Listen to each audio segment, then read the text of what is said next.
Magandang hapon po. Pinasasampahan na ng patong-patong na kaso ng COMELEC ang ilan nilang opisyal kaugnay sa umano'y maanumalyang ballot secrecy folders. Ayon kay COMELEC Law Department Head Ferdinand Trafanan, inirekomenda nilang sampahan ng criminal at administrative charges si COMELEC Executive Director Jose Tolentino at mga miyembro ng Bids and Awards Committee na pinangungunahan ni Lea Alarcon.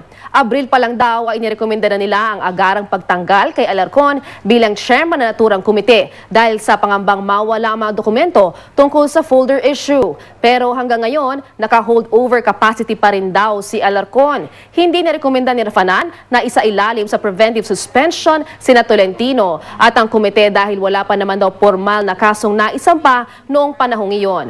Pero ang Ombudsman Panel, inirekomenda na kay Ombudsman Merceditas Gutierrez ang preventive suspension sa mga pinakakasuhan. Naniniwala naman ang unbanked ng COMELEC na wala silang ginawang impeachable offense. Nasa report din mismo ni Rafanan na may mitigating circumstances tulad ng pagkansela ng unbank sa award ng contract kaya walang nalugi sa gobyerno. Kaugnay naman sa pagtanggal sa mga BAC, sinabi ni Commissioner Rene Sarmiento na magandang paalala ito para sila ay umaksyon na. Malabo na rin daw ma-reappoint si Alarcon sa BAC dahil sa kontrobersya. Hindi muna nagbigay ng pahayag si Tolentino sa media habang dati nang sinabi ni Alarcon na nakikipagtulungan siya sa investigasyon. Si Alarcon na rin daw mismo nagsabing alisin na siya sa komite.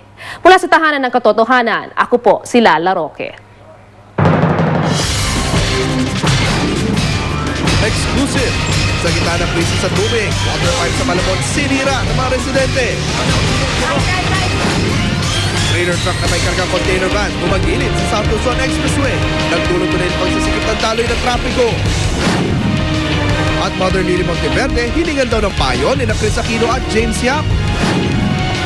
Tutukan sa 24 oras dahil hindi natutulog ang balita. Mamaya pagkatapos ng langit sa Pilpo at bago ang Pinyang Kerubin.